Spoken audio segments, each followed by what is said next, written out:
আফ্রিকার জঙ্গলের কাছে ভিন্ন ইতিহাস, জঙ্গলের কাছেই মুসলমানদেরকে থাকতে দেওয়া হয়েছিল। মনে করা হয়েছিল জঙ্গলের সমস্ত হিংস্র প্রাণীরা এই মুসলমানদের শেষ করে দেবে, যুদ্ধ করা লাগবে না। হযরতে সাদ সে অবস্থা বুঝতে পারলেন, তিনি একটা মঞ্চ তৈরি করলেন। সেই মঞ্চের উপরে দাঁড়ায় জঙ্গলের প্রাণীদের দিকে লক্ষ্য করে তিনি নোটিশ জারি করে দিলেন, বললেন, ইয়া আইয়াতুহাল হাশারাতু ওয়াস-সিবাউ নাহনু আসহাবু রাসূলুল্লাহ সাল্লাল্লাহু আলাইহি ওয়াসাল্লাম। হে জঙ্গলের হিংস্র প্রাণীরা, আমরা আল্লাহ রাসূলের সাহাবী, ফাইন্না নাজিলুনা ফামান ওয়াজাদনা বাদাহু কাতালনাহু।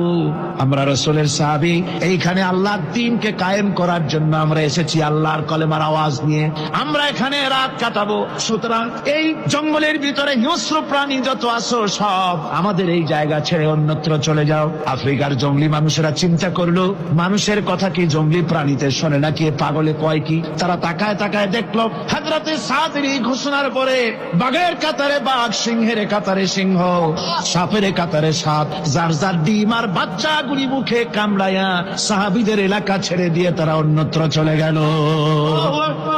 60,000 সৈন্য তাদের অশ্ব নিয়ে, তাদের উষ্ট্র নিয়ে, তাদের মালপত্র নিয়ে, জাহাজের সামান নিয়ে শ্রাবণের খরস্রোতা নদী তাল তরঙ্গ মালায় ভরা নদীর উপর থেকে এই সাহাবীরা পাড়ি দিয়ে ওপার চলে গেলেন।